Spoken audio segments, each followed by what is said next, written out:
لساني يفقهوا قولي. أعوذ بالله من الشيطان الرجيم.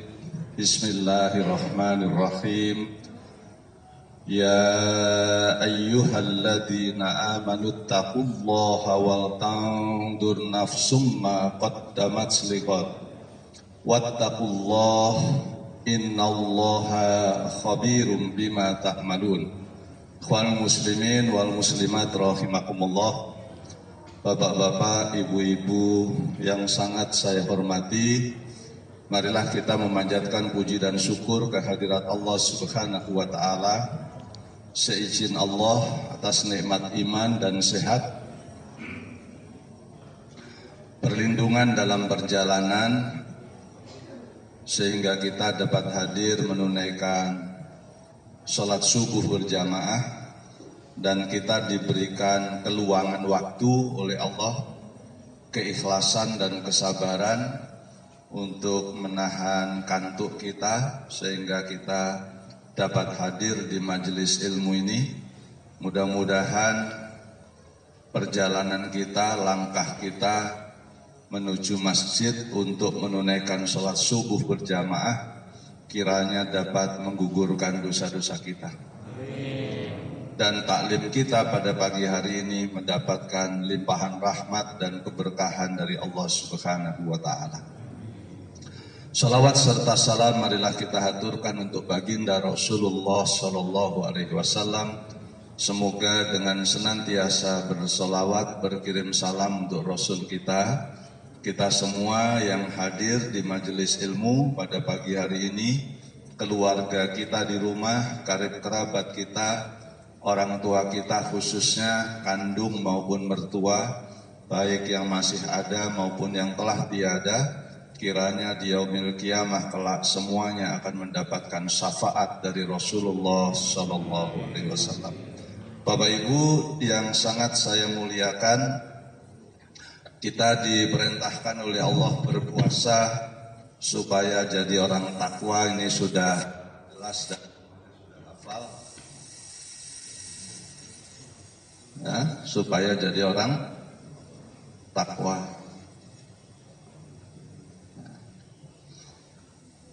Dan kalau kita takwa, dosa kita dihapus.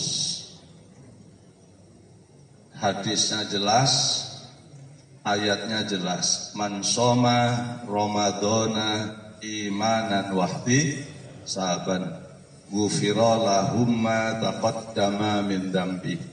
Siapapun yang menunaikan ibadah puasa Ramadan karena iman dan mencari ridho Allah Subhanahu wa taala, maka Allah akan menghapus dosa-dosanya yang telah lalu. Nah, hadis itu sejalan dengan firman Allah di dalam surat 65 ayat 5, karena wa ma yantiqu anil hawa in huwa illa wahyu yuha. Rasulullah sallallahu alaihi wasallam itu tidak pernah berbicara menurut kemauannya sendiri.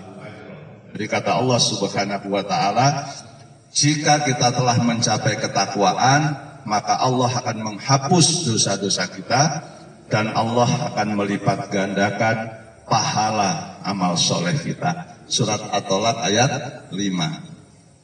Kalau dosa kita dihapus, maka imbalannya Ali Imran ayat 15, pasti kita berada di dalam surganya Allah Subhanahu wa taala. Oleh karena itu, kita perlu introspeksi diri, mawas diri, mencermati apakah kita sudah memenuhi indikator, ciri-ciri, parameter ukurannya orang takwa atau belum. Nah, kalau kita lihat ukurannya orang takwa, ukuran takwa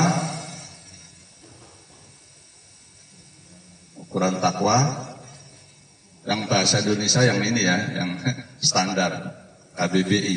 Nah, ukuran takwa kalau kita menggabungkan surat Ali Imran ayat 17 plus Imam Husairi, nah, orang takwa itu ciri-cirinya ada 9. Kalau saya bahas rinci, satu pertemuan dapat satu. Jadi kalau mau dibahas rinci, tapi karena kita pengajian dengan saya setahun sekali, harus tapi singkat-singkat saja.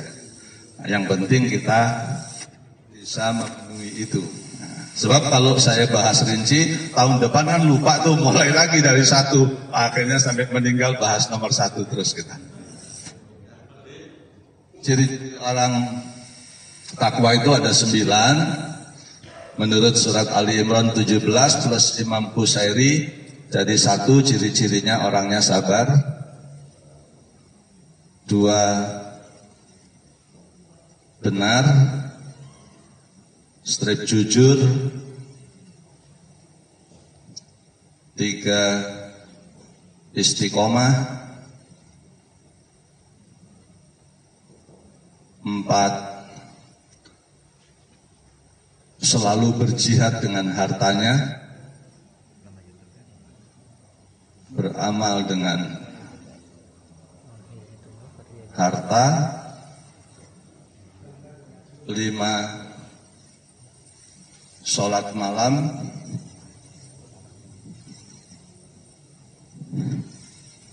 6 rendah hati, 7 bersyukur,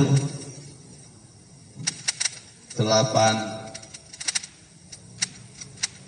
terbebas dari keraguan, 9 yakin, optimis,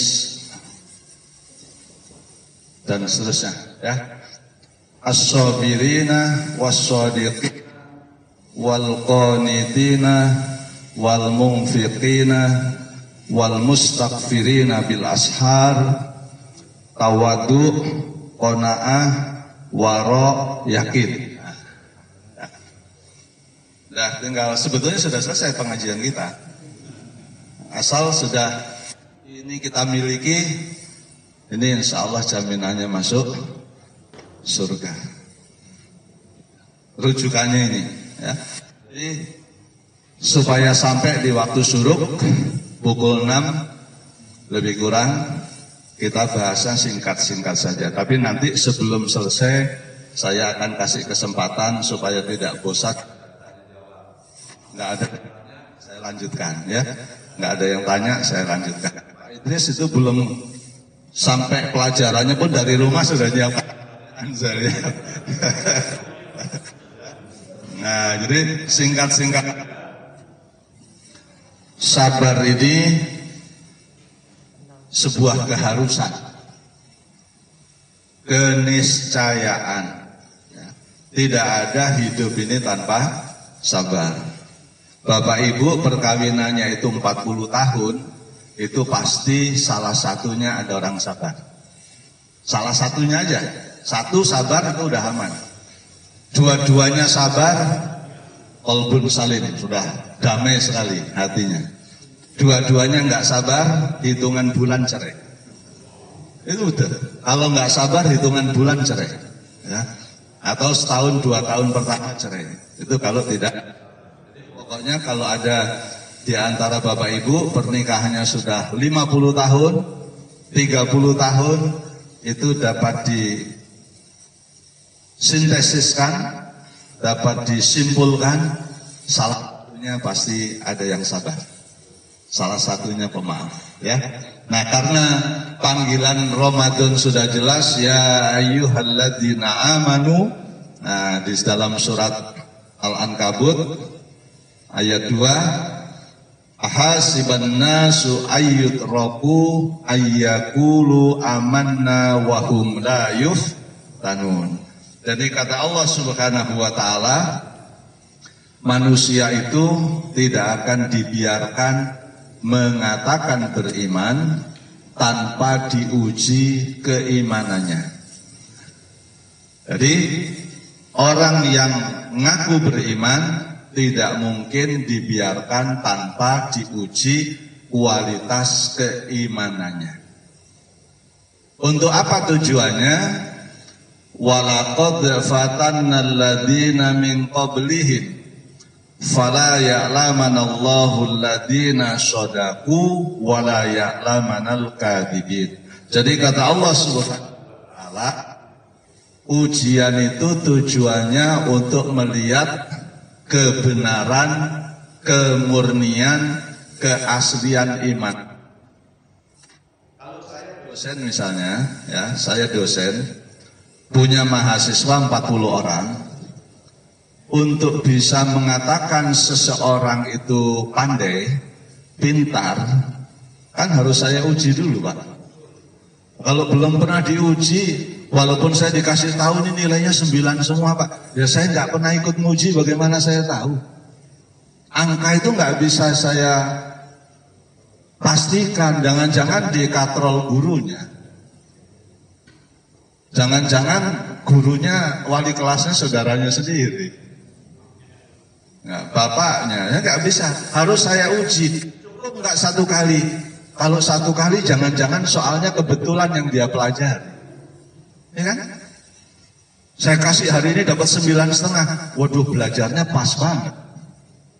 Jangan-jangan soal saya terlalu gampang. Maka saya harus menguji berulang kali. Kalau sudah berulang kali, konsistensinya di atas 9,5. Oh, pinter orang itu. Sama dengan masalah keimanan ini. Iman kalau diuji sekali lolos, ya belum tentu beriman. Jangan-jangan kebetulan waktu itu ujiannya terlalu gampang untuk kita. Maka perlu diuji berulang-ulang untuk mengukur kemurnian iman orang. Nah, yang paling gampang ujian ini kata Allah Subhanahu. Saya terlalu keras sih suaranya. Kayaknya di telinga terlalu kenceng ya.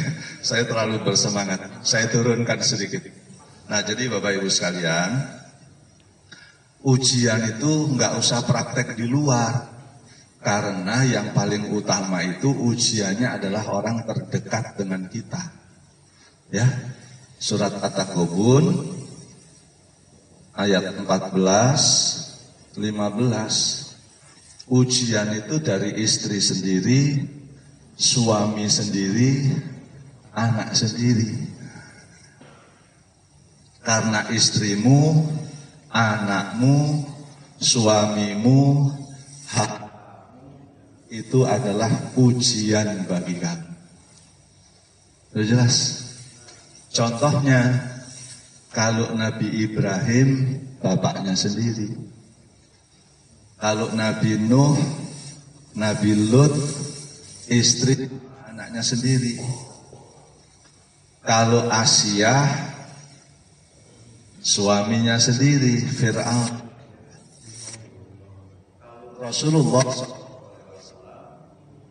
pamannya sendiri, keluarga terdekat semuanya. Jadi kalau orang sudah lolos dari ujian dalam rumah terdekatnya, anggota keluarganya insya Allah di luar sabar. Tapi kalau dengan istrinya sendiri aja marahnya masih luar biasa, padahal mohon maaf ini bahasa orang dewasa, yang hadir dewasa semua, yang dia tiduri setiap saat dia mau, masih nggak bisa memaafkan, apalagi cuma pastilah dia nggak bisa sabar. Suami ibu yang ngasih nafkah setiap hari, ibu bekerja tapi ibu nggak wajib ngasih nafkah kan? Karena itu kemauan ibu. Tapi nggak nyuruh ibu bekerja, itu suami berdosa. Kalau kamu harus kerja nyari duit, itu berdosa. Tapi karena ibu pingin, lalu suami mengizinkan, masih juga ibu tidak layani baik, ya jangan harap di luar bisa. Juga dibalik, istri sendiri aja dibohongi, apalagi teman bisnis. Pak, itu logika aja. Lah istrinya sendiri loh dibohongi, apalagi cuma teman bisnis, Pak. Hah? Pak? Ibu suami sendiri aja dibohongi, apalagi cuma teman arisan. Nah bisa. Jadi prakteknya itu di rumah aja dulu. Ya kalau mau bicara di luar. Nah, Bapak Ibu sekalian, dalam konteks muamalah, ciri orang sabar cuma 2 saja, ya. Surat Ali Imran 134. 4. 1, orangnya tidak suka marah, tidak pemarah. 2, orangnya pemaaf. Udah selesai.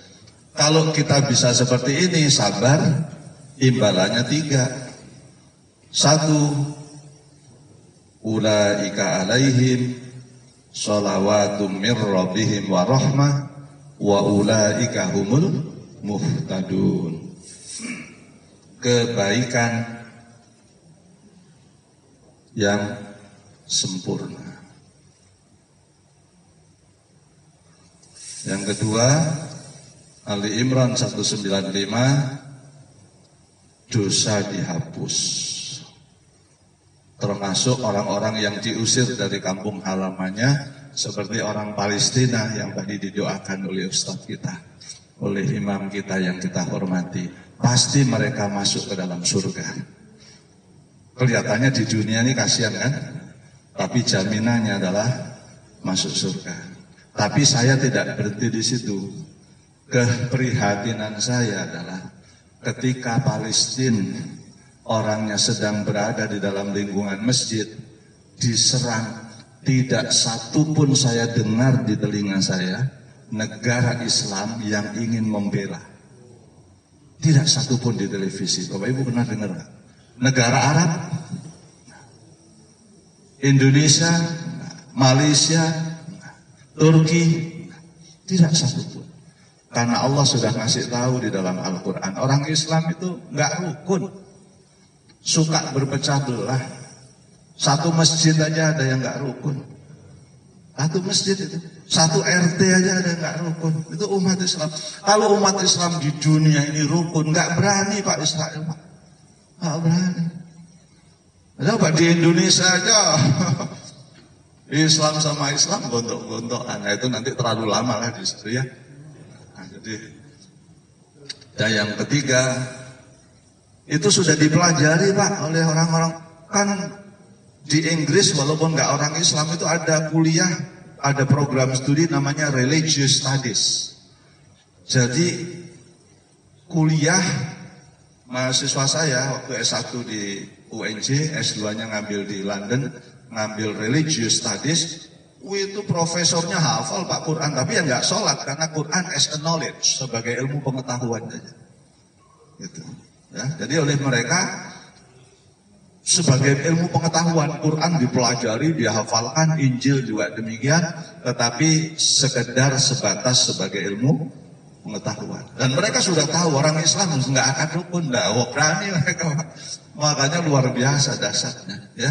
Dan yang ketiga, am hasibatum an tadkhulul jannata walamma ya'tikum masalul ladina khalau min qablikum. Jadi kata Allah Subhanahu wa taala, tidak akan orang yang akan masuk ke dalam surga tanpa diberikan ujian yang berat oleh Allah Subhanahu wa taala.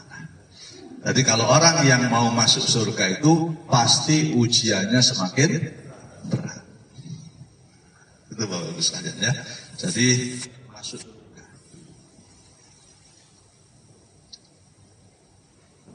Nah, ya. Ini singkat-singkat aja setengah jam kan. Yang kedua jujur.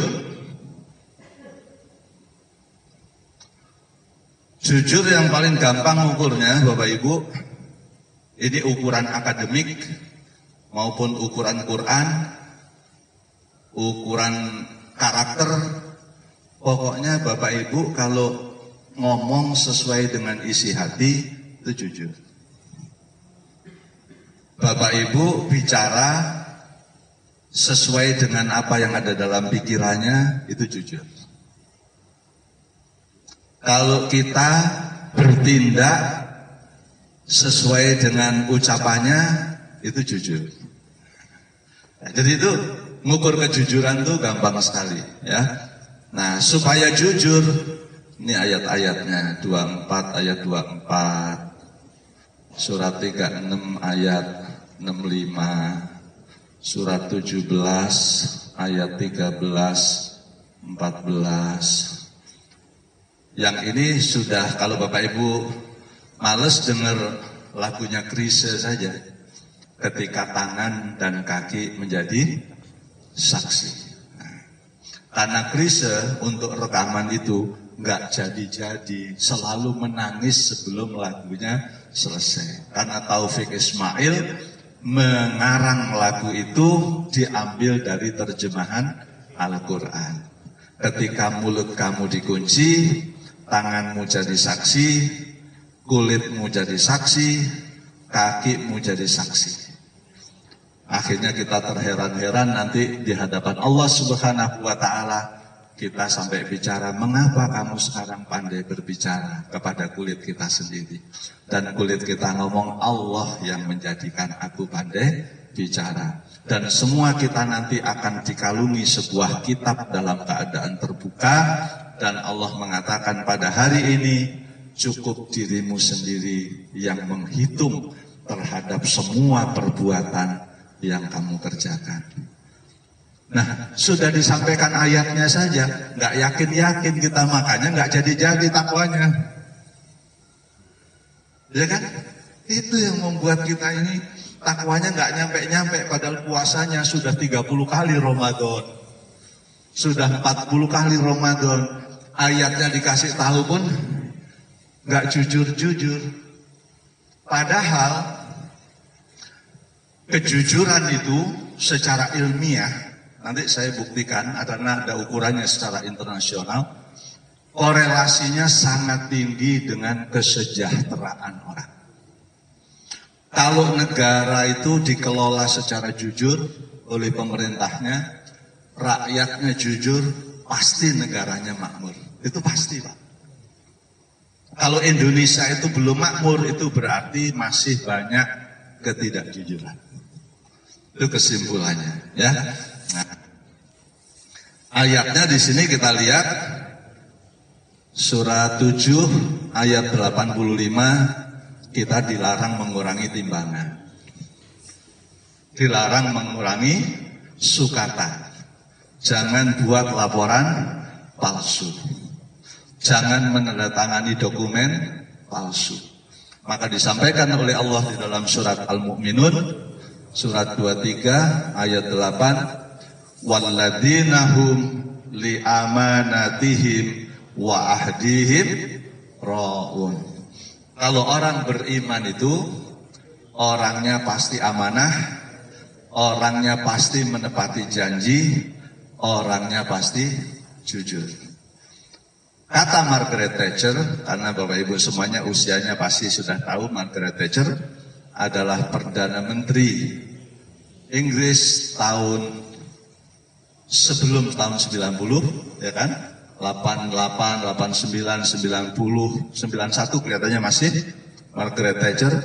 Ini sudah berbicara sesuai dengan isi Al-Quran. Itu hebatnya, Pak. Itu hebatnya. Bicara sesuai isi Al-Quran. Ada seorang pendeta kelahiran Wales, Matthew Henry namanya. Saya pernah ke Wales, alhamdulillah, tahun 92, ya, nginep di sana. Meninggalnya di Skotlandia, jadi saya bisa membayangkan karena saya pernah 8 hari di Skotlandia. Itu menulis pun sesuai dengan hadis Rasulullah SAW, bahwa manusia itu, seorang istri, ibu-ibu itu diciptakan dari tulang rusuk pria. Dia tulis, dia anak pendeta, dia pun pendeta. Luar biasa. Ini Margaret Thatcher ngomong soal kejujuran. Apa kata beliau? Mohon maaf, ini bahasa Inggris harus saya sebut untuk menyenangkan Pak Idris, ya. Jadi katanya, what's your thought for they become your words. Perhatikan itu isi pikiranmu, karena apa yang kamu pikirkan suatu ketika akan kamu ucapkan. Bapak punya sepeda motor, apa Pak merek sepeda motor, Pak? Suatu ketika itu Bapak akan ngomong pada temannya, saya pingin banget tuh beli Honda itu. Jadi apa yang ada dalam pikiran kita, apa yang ada dalam pikiran Bapak, suatu ketika akan Bapak ucapkan kepada istri. Demikian juga ibu-ibu, apa yang ibu pikirkan, itu suatu ketika diceritakan kepada anak atau kepada suami. Maka perhatikan isi pikiran. What's your thought for they become your words? Nah, habis ini kita tanya jawab dulu ya, supaya nggak ngantuk. Nah, kalau Bapak Ibu ngantuk, saya paham banget. Ada qiyamul lail kan? Tadarus sampai jam 11 kan? Nah, sampai jam 10, 11. Qiyamul lail di sini jam 3 atau setengah 3? Jam 3. Kalau ustadznya bacaannya lumayan panjang, itu jam 4 selesai. 1 jam. Seumur hidup, umur segini, 1 kali saya ikut qiyamul lail di NTB, dibawa oleh orang yang baik hati, ke NTB, ke sebuah pesantren untuk menikmati qiyamul lail. Ba'da sholat isya jam 12 langsung qiyamul lail 4 jam Pak selesai. Saya yang biasa ngasih pengajian ini aja kakinya gini-gini Pak, bayang-bayang. Karena nggak kuat, kalau nggak ngantuk saya bisa tertidur. Nah, yang hebatnya lagi pulang saya dikasih uang banyak sekali. Nah, saya cerita begini kalau di sini begitu. Nah, ini ngikutin apa yang dilakukan oleh orang ini. Baru kemarin saya teleponan kembali, sudah diantar ke bandara pakai Mercy beliau yang baru terbang pakai Garuda, di sana menikmati sholat mulai 4 jam, pulang naik Garuda, dikasih hotel bintang 5, turun dikasih uang banyak sekali. Ini saya ceritakan di mana-mana terinspirasi bos. Pahalanya banyak Pak itu Pak. Pahalanya banyak sekali. Silakan Pak. Ya, habis ini saya kasih pertanyaan. Saya udah lihat Bapak ada gelisah dari tadi. Nah, jadi saya juga alhamdulillah ini saya ceritakan supaya menginspirasi. Saya ke Mekah belum terlalu banyak, ya, baru 13 kali. Tapi semuanya dengan ONH Plus, dibayari orang. Hotelnya itu kalau enggak dengan Quraisy Shihab, dengan AA Game atau Ustadz Yusuf Mansur. Nah, jadi kalau Bapak Ibu mau seperti itu juga boleh. Nah, ya, karena terakhir saya baru 2 tahun yang lalu. Nah, jadi ini sudah waktunya untuk kepingin pergi ke Mekah kembali. Silakan mau dihimpun dananya boleh. Ya. Nah, jadi kemudian Margaret Thatcher bilang, "What's your words for they become your actions?" Perhatikan tuh ucapanmu, karena ucapanmu itu akan menjadi tindakan. Orang yang pernah bicara sesuatu, itu tindakannya akan seperti itu. Ya. Terus, what's your actions for they become your habits? Perhatikan tuh perilakumu, karena sekali kamu melakukan, itu akan jadi kebiasaan. Sekali ibu-ibu melakukan kebohongan, tidak ketahuan, ibu akan mengulangi kembali. Begitu bapak-bapak melakukan kebohongan, tidak ketahuan, akan mengulangi lagi. Maka hati-hati dengan perkataan kita, dengan perbuatan kita. Karena rupanya kebiasaan itu berasal dari sesuatu yang sekali saja kita kerjakan. Sekolah nyontek, nggak ketahuan, nilainya bagus, usahanya gampang, akan diulangi lagi. Itu kan banyak korupsi di Indonesia itu, karena besar kemungkinannya mereka itu melakukan kebohongan dimulai dari kecil. Nah, what's your habits for they become your character? Perhatikan kebiasaanmu, karena itu menjadi karaktermu. What's your character for them become your destiny? Perhatikan karaktermu, karena karaktermu itu menjadi tujuan hidupmu. Maka dibilang what you think you become. Jadi kamu menjadi sesuatu itu karena itu berasal dari pikiranmu di masa kecil. Nah, orang yang jadi sesuatu itu karena sudah dicita-citakan lama Pak. Oleh karena itu perlu mendesain anak-anak kita.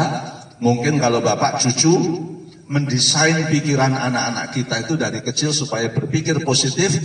Ternyata ujung-ujungnya Allah itu selalu mengikuti prasangka hambanya. Oleh karena itu perlu kita selalu berpikir positif tentang orang lain, berpikir positif tentang istri kita, berpikir positif tentang suami kita, berpikir positif tentang tetangga kita. Itu pentingnya. Saya tunjukkan sekarang, baru habis ini kita tanya jawab. Lihat korelasi kejujuran dengan kemakmuran. Bapak Ibu, sayangnya saya tadi ngecek ulang untuk ngecek kebenarannya. Ini ukuran kejujuran ya, Human Development Index ini. Kemakmuran suatu negara.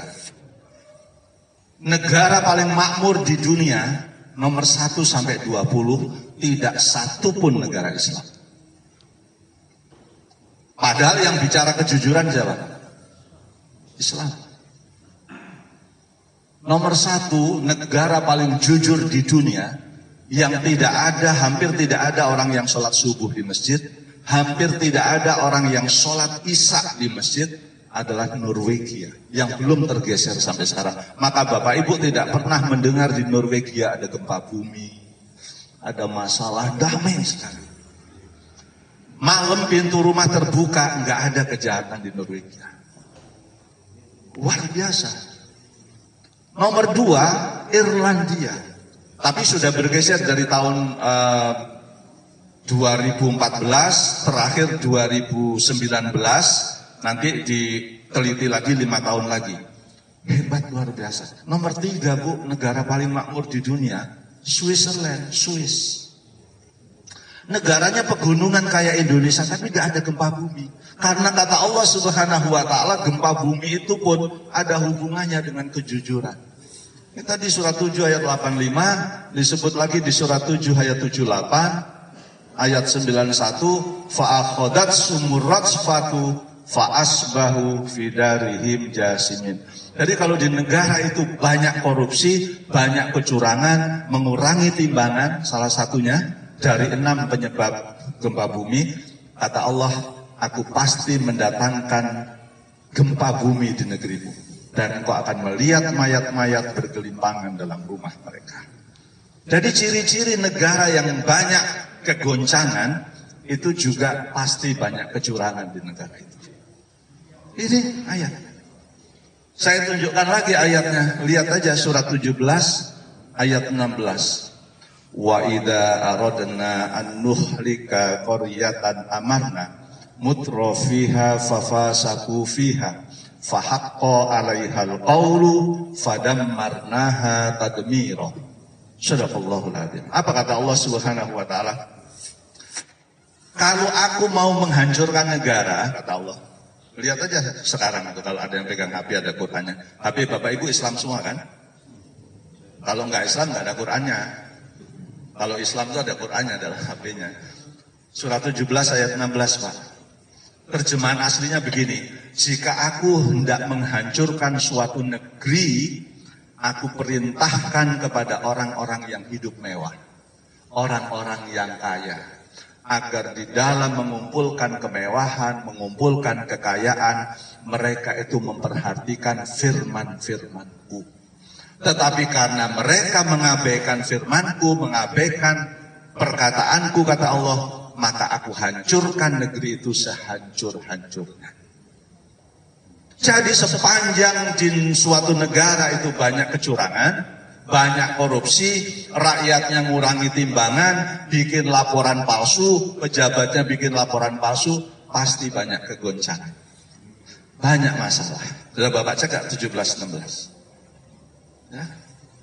Hong Kong itu di Asia cuma 3 negara yang masuk mendekati 10 besar. Hong Kong sekarang itu nomor 4, Pak, kesejahteraannya di dunia.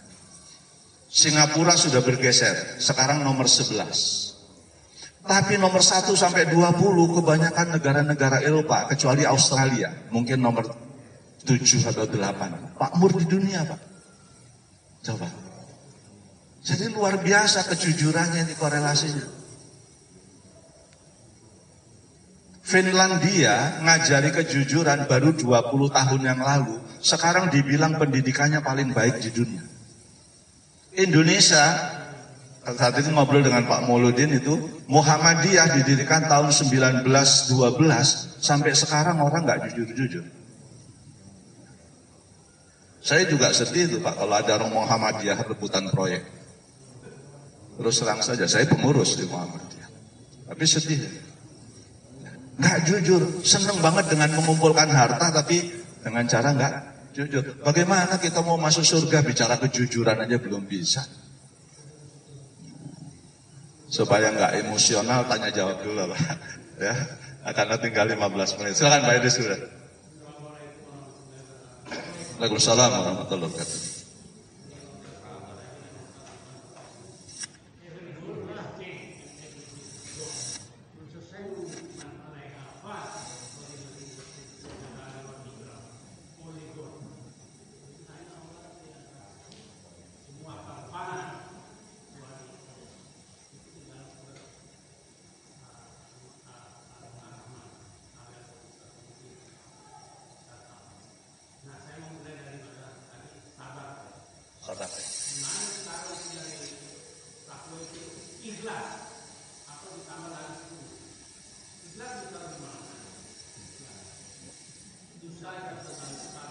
Ya.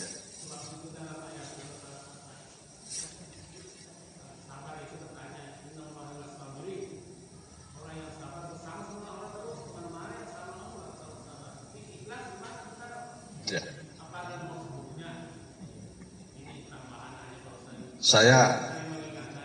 Saya sangat senang itu ya Pak Idris menanya, ikhlas itu di mana?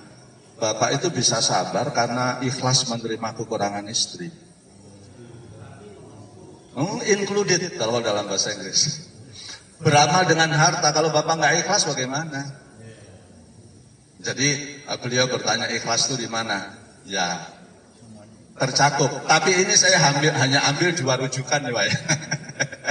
Karena terlalu banyak. Jadi kalau diambil misalnya surat 1697 itu pun syarat untuk beramal ya harus karena iman dan karena Allah Subhanahu wa taala, itu ikhlas. Man amila sholihan min dzakari au unsa wa huwa mu'minun falanuhyiyannahu hayatan thayyibah walanajyanahum ajrahum bi ahsani ma kanu ya'malun. Jadi orang yang melakukan kebaikan karena Allah itulah ikhlas. Nah, jadi kalau mau ditambahkan boleh Pak, saya tidak melarang.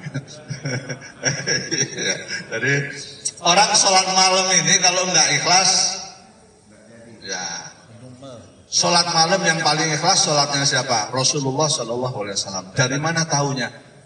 Kan Bunda Aisyah radhiyallahu anha bertanya, ya Rasulullah, engkau itu kan manusia yang sudah dijamin masuk surga. Kok masih sholat malam? Jaminannya udah kelihatan Bu, Rasulullah itu dijamin masuk surga. Kok masih sholat malam?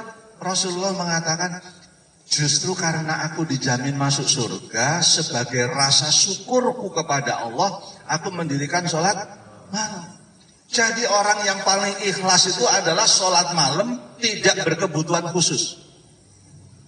Nah, kalau kita ini kan berkebutuhan khusus, karena lagi mendoakan anak yang bermasalah, karena lagi anak melamar pekerjaan, kan? Jadi, tapi boleh nggak kalau tidak ikhlasnya kepada Allah, pamrihnya, semua ustadz, semua ulama sepakat diperbolehkan. Karena Allah yang mengajari kita itu pamrih kepada Allah.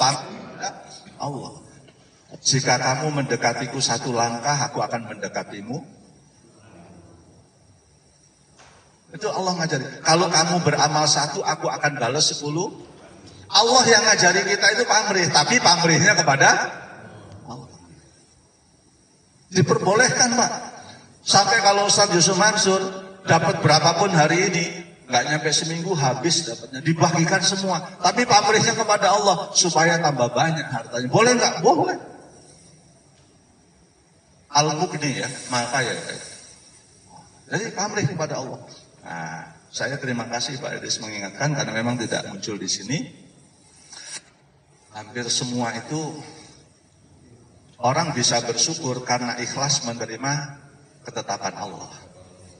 Kita mintanya 10 sama Allah, dikasihnya 3. Kalau nggak ikhlas nggak akan bersyukur lah. Ya. Saya itu menerima istri saya sampai sekarang, padahal cerewetnya luar biasa.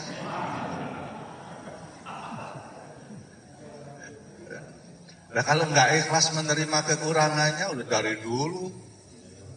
Nah, kalau nggak dicerai nambah boleh nggak? Boleh Pak, silakan.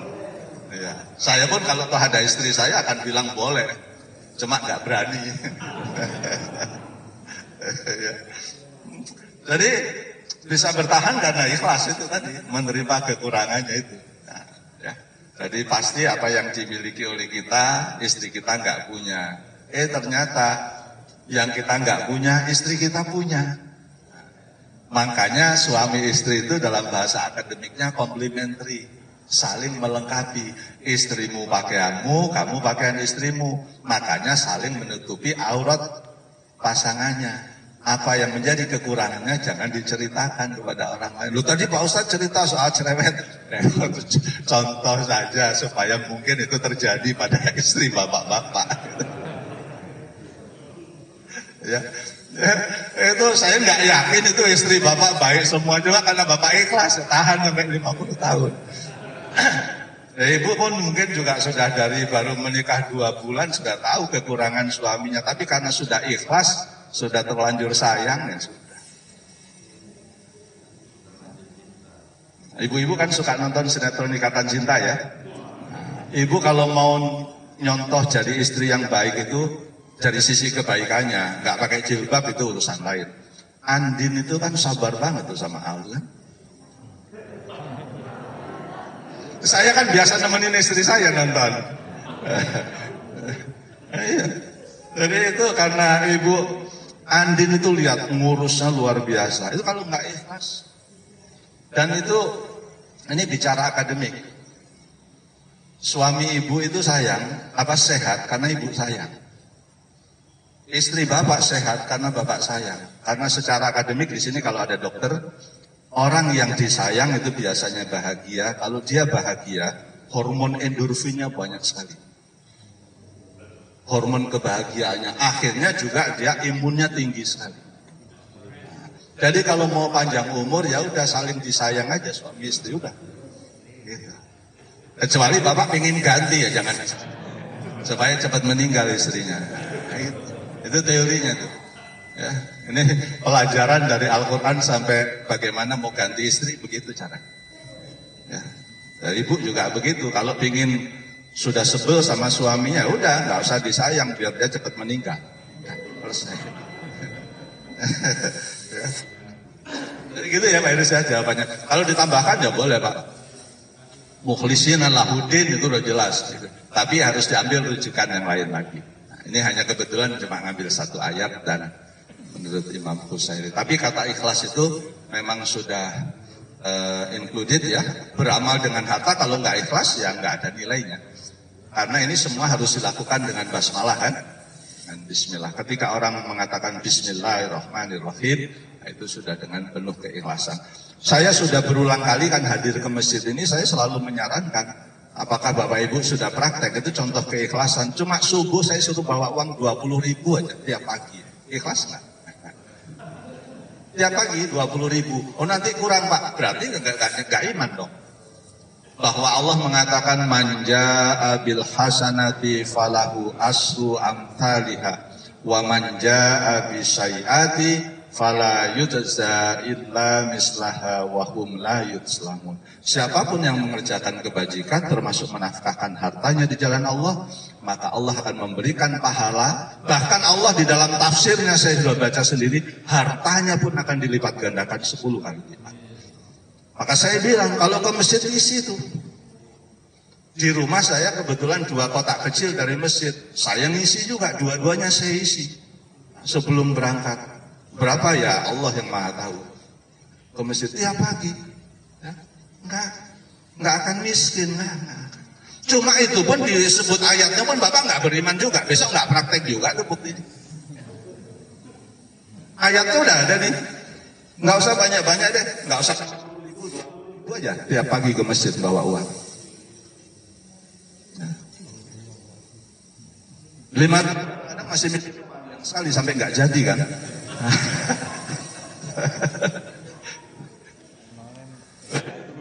Ini yang gampang aja Pak kita pelajari. Padahal sudah tahu rumus barokah minas sama'i wal ardh. Jadi kalau mau dapat keberkahan dari langit dan bumi, ya taat aja sama aturan Allah. Pasti. Berkah itu bisa bentuknya anak-anaknya soleh dan soleha. Maka biaya hidupnya nggak kalau orang soleh. Nggak perlu urusan narkoba, nggak perlu polisi, ya kan? Anaknya cerdas, maka dapat beasiswa, maka ada penghematan biaya di sana. Istrinya soleha, nggak suka kredit barang tanpa izin, kan itu berkah Pak. Kalau punya suka kredit barang kan berkah itu Pak. Tapi kalau sebentar-sebentar pulang Pak, ini tadi arisan ada baju bagus, berapa harganya? Ya karena ini kredit, tak kredit, nggak ngomong, kan nggak berkah Pak itu. Sekali macam-macam bentuk pengertian berkah. Macam-macam. Yang tadinya mau sakit dibikin sehat sama Allah, kan berkah Pak itu. Ya kan Pak? Jadi barokati minas sama'i wal ard, keberkahan dari langit dan bumi bentuknya macam-macam. Itu ya Pak itu kira-kira. Jadi boleh Pak ditambah. Ini Bapak Ibu menambahkan yang lain.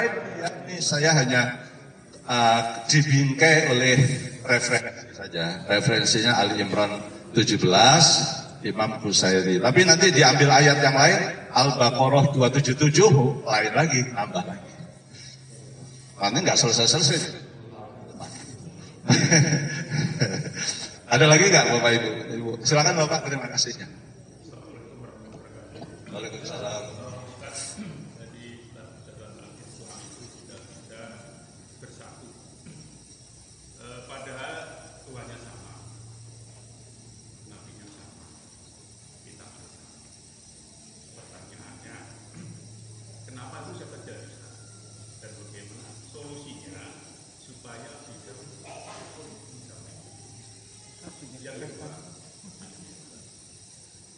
Di bulan Ramadan itu kebanyakan umat Islam itu kualitas ibadahnya itu sangat tinggi, meningkat dibanding dengan bulan-bulan yang lain. Bagaimana supaya umat Islam itu di bulan yang lain juga sama dengan bulan-bulan Ramadan? Solusinya bagaimana? Terima kasih ya Pak pertanyaannya. Saya sangat mengapresiasi Bapak berkenan bertanya. Karena dengan pertanyaan itu berarti Bapak ada kesungguhan juga mengikuti. Saya kalau kuliah, saya tanya, any question? Gak ada pertanyaan, gimana sih mahasiswa saya kok saya nggak pernah ditanya, kayak gitu Pak. Ya, karena saya pernah pergi ke Jerman itu, mengunjungi sekolah. Begitu gurunya bilang, any question? Satu kelas tuh gini semua. Saya kuliahnya kan juga di Inggris dulu. Any question? Orang dari Jerman, orang dari Italia, orang dari Yunani, ini semua. Jadi gairah untuk belajar itu tinggi sekali. Curiosity, rasa ingin tahu tinggi sekali. Tapi kalau di Indonesia itu paling enak, apalagi kalau saya ngajar ke kampus swasta Pak. Ngantuk aja berani Bu saya ngajar, betul. Karena nggak akan ditanya, udah. Dia aja bingung bikin pertanyaan. Saya berapa perguruan tinggi swasta di Jakarta yang pernah saya ajar? Ada 5 barangkali ya. Ngantuk saya berani. Tapi saya pernah ngajar S2 UI tahun 93, saya sudah ngajar di Universitas Indonesia S2, mengajar interpersonal skills. Baca dulu Pak 2 bab, kalau nggak baca takut ditanya. Karena yang nanya lumayan banyak. Tapi di kampus swasta saya masih ngantuk, bangun tidur berangkat aja. Ngomong apa aja nggak akan ditanya, udah ngomong salah aja nggak ditanya itu. Itu enaknya kalau ngajar di swasta Bu. Ya. Jadi kalau mau ngajar, Bapak Ibu nggak ada beban yang ngajar di swasta aja. Bapak Ibu ngantuk nggak usah belajar pun, Bapak Ibu ngomong salah pun dia nggak tahu. Itu enaknya. Terima kasih ya Pak bertanya. Kenapa umat Islam tidak bersatu? Saya menyorotinya dari angle yang berbeda. Disitulah Allah itu demokratis, nggak pernah maksa orang. Tapi dikasih tahu konsekuensinya.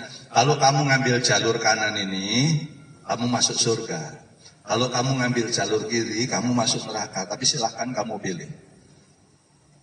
Bahkan kalau mau jadi orang kaya pun dikasih tahu sama Allah caranya dalam Quran. Jelas.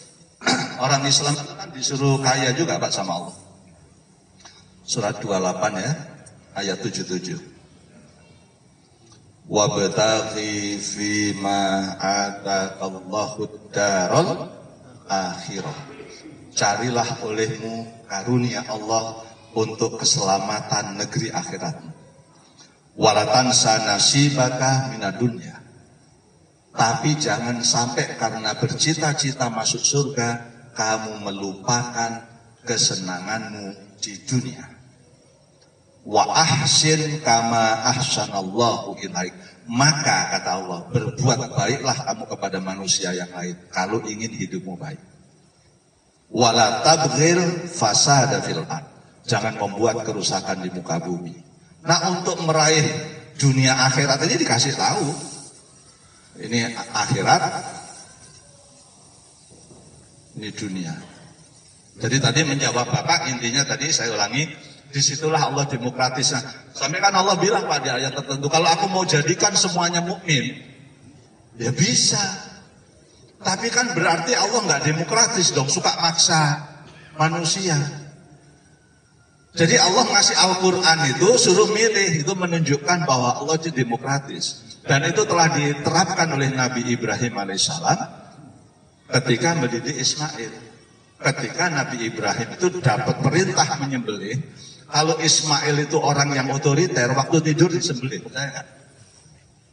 Kalau Ibrahim itu orang yang otoriter, Ismail tidur, potong aja lehernya, karena ini wahyu Allah. Tapi kenapa Nabi Ibrahim nunggu Ismail bangun baru ditanya? Wahai Ismail, di surat 7 atau surat 37 ayat 102 ya. Sesungguhnya aku bermimpi menyembelih kamu. Kalau menurut pendapat kamu bagaimana? Bayangkan kalau Ismail menolak, kan Allah jadi mengingkari, Ibrahim kan jadi mengingkari wahyu Allah. Tapi tetap ditanya. Itu demokratis banget. Kalau menurut pendapat kamu bagaimana Ismail? Mengagetkan jawabannya, ya abati, wahai abah, wahai bapakku, if'al ma tu'maru satajiduni insyaallahu minas sabirin. Pak, kalau itu kan bapak yang mimpi, ya kerjakan aja. Patuh banget sama bapaknya. Kenapa? Karena di hadapan Ismail, Ibrahim itu adalah nabi yang hanif, tidak pernah cacat perilakunya, dia mendidik sesuai dengan yang dia ucapkan. Mohon maaf ya Pak, saya ngomong dari dulu saya jadikan. Bapak kan nggak mungkin melarang anak kamu jangan ngerokok, Bapak jepit rokok di sini. Bapak nyuruh anak ke masjid, tapi Bapak nggak pernah ngasih contoh ke masjid. Bapak nyuruh anak ngaji, Bapak sendiri nggak pernah ngaji di depan dia. Maka mendidik itu sebetulnya yang paling gampang, keteladanan. Bukan instruksi, tapi teorinya adalah komunikasi. Allah sudah komunikasi Pak dengan kita. Kalau kamu mau jadi orang kuat negara kamu, ya rukun. Ini jelas di surat 30 ayat 31, 32. Munibina ilaihi wattaquhu wa aqimus shalah wa la takunu minal musyrikin. Jangan musyrik. Siapa yang musyrik? Yang suka berpecah belah dalam beragama. Membentuk golongan-golongan. Setiap golongan merasa paling benar. Mohon maaf kalau saya bilang, misalnya orang NU merasa paling benar dari Muhammadiyah, merasa paling benar dari Persis, Muhammadiyah merasa lebih benar dari NU. Cuma perbedaan berpikir aja kok nggak bisa bertemu, tuh heran saya. Sampai saya ngomong begini ya tidak putus asa. Di mana-mana saya ngomong kalau rapat, kenapa sih kita nggak bisa menghormati mereka? Tadi ada kunut nazilah, saya angkat tangan, saya hormat. Rasulullah pernah melakukan itu, tapi kan nggak harus subuh juga. Rasulullah pernah kunut setelah ada sholat asar. Sholat asar Rasulullah baca kunut, silakan. Nah, yang penting tadi waro. Kalau ragu-ragu tinggalkan. Itu ada contohnya apa enggak? Kalau kita pernah baca contohnya, kenapa? Kebiasaan Nabi sholat malam di luar bulan Ramadan 2 masna. Di bulan Ramadan kebiasaannya 4 Rasulullah. Tapi saya datang ke masjid 2 saya ikut juga karena Rasulullah pun sholat juga. Jadi toleransi kita itu kan bukan itu yang menyebabkan kita masuk surga dan neraka. Yang menyebabkan masuk surga dan neraka itu karena kita nggak pernah melaksanakan itu. Ya Pak, orang debat soal ini tahajud atau ini qiyamul lail ya, atau ini tarawih. Seneng banget debat dengan terminologi, tapi tidak suka berdebat. Saya sudah melaksanakan secara optimal atau tidak. Ini zakat atau infak? Pertanyaannya gitu. Atau ini sedekah Ustaz? Ya itu aja ditanya, tapi saya tanya udah dilaksanakan belum? Belum, karena belum yakin dong. Nah, jadi kembali kepada Bapak tadi jawab. Allah memang memberikan petunjuk kalau mau kuat, rukun, tapi ya terserah kalian. Allah bilang kalau kamu beribadah ini masuk surga. Tidak pun boleh juga. Tadi dikaitkan dengan wa ahsin kama ahsanallahu ilaik. Buktinya dia kafir pun dikasih makan Pak sama Allah. Dia bermaksiat pun masih dilindungi sama Allah. Dalam perjalanan nah, kalau Allah mau tinggal nyabut aja udah mati sebetulnya. Kalau Allah mau. Tapi begitulah demokratisnya Allah kepada hambanya. Termasuk Nabi Ibrahim alaihissalam. Maka kalau kita mau berhasil mendidik, demokratis itu pengertiannya juga bukan sebebas-bebasnya. Buktinya harus diatur dengan undang-undang. Termasuk kalau kita didik anak, demokratis itu bukan berarti dibebaskan sebebas-bebasnya.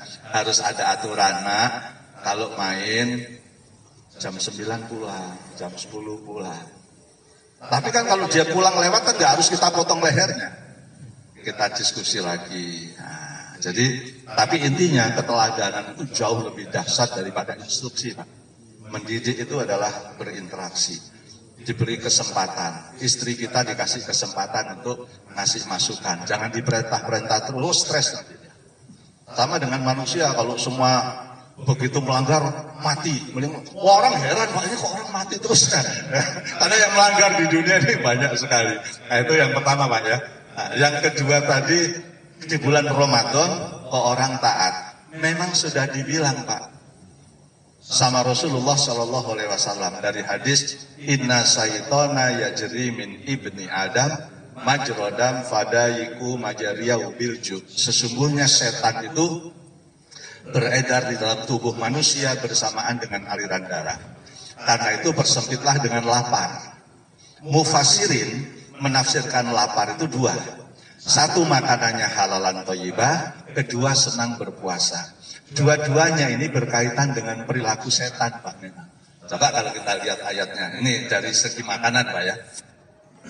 Al-Baqarah 168. Ya ayuhan nasu kulu mimma fil ardi halalan thayyibah. Wala tattabi'u khutuwatis syaitan. Innahu lakum adu mubin. Jadi makanan itu korelasinya Pak dengan perilaku tinggi sekali.